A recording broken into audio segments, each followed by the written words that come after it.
Charles Holden was on his way home from work when he decided to stop at a fast food restaurant near his house in Harrington, Delaware. After grabbing a quick bite to eat, Charles left the store and got back in his truck. He turned it on and he was about to drive out of the lot when he stopped because there was this man running towards him, waving, trying to flag him down. And when the stranger got close enough, he told Charles that his sister was having a baby and he needed a ride to the hospital, which was about 20 minutes away. Charles drove him approximately 3 miles in the direction he had asked to go before pulling over on the side of the road and telling him, "This is as far as I'm going to take you." Charles lived only about a block away and he didn't want to drive too far away from home so late at night. But the stranger, upon hearing he was being let out so soon, suddenly became angry and he starts screaming at Charles, "Hand over your keys, hand over your wallet or I'm going to kill you." Charles, meanwhile, was on edge just being in the car with this guy. He turned off his truck, he ripped the keys out of the ignition and he leapt out of his truck and started running. But as he's running, he turns around and sees the stranger has also leapt out of the car and was now sprinting up to him with a screwdriver in his hand. And so at some point, Charles just stops and he says, okay, I'll give you a ride wherever you want to go, and then you can have my keys, my wallet, you can have anything you want. And so the stranger runs right up to Charles and he pokes him with the screwdriver and kind of gestures for him to go back to the truck. They finally get to the vehicle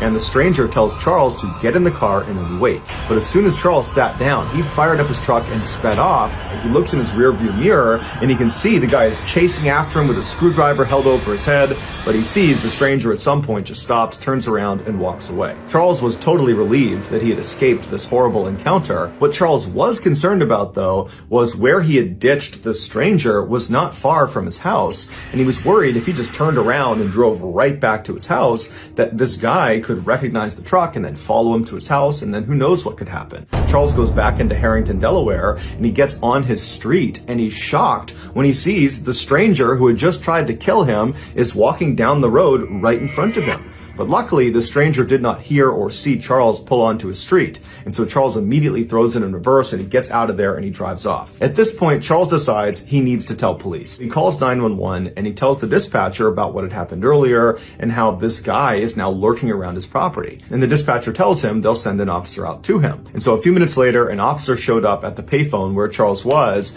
and they told Charles they would escort him back to his property, and if the stranger was still out in the area, they would arrest him. And so the two of them made their way back to Charles's property. They get there, the stranger's long gone, and then Charles goes into his house. There's no sign that anyone was near his property. And so Charles thanks the officer. He feels totally relieved.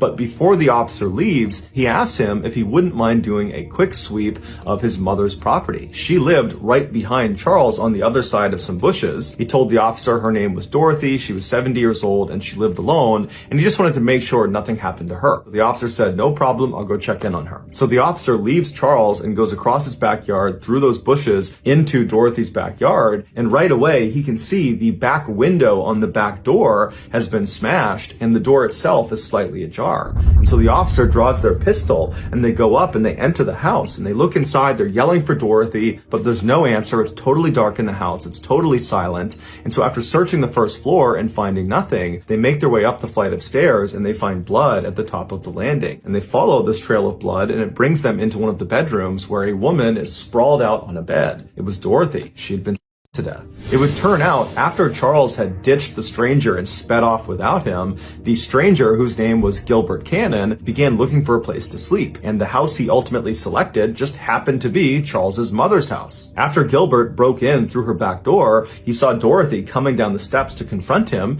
and because he was worried she'd be able to identify him, he attacked her with a screwdriver. Gilbert would later tell police that the attack on Charles was completely random. He was just at this fast food restaurant, he saw Charles get into his truck, and he thought to himself, if I can get in that guy's truck, I bet I can rob him. And then after this failed robbery, when Gilbert is out looking for a place to sleep and he breaks into this house and this woman comes down the stairs that he attacks and kills, he has no idea that this woman, Dorothy, is Charles's mother. The entire night was one big horrible coincidence. Gilbert would plead guilty to the murder and would be sentenced to life in prison without the possibility of parole.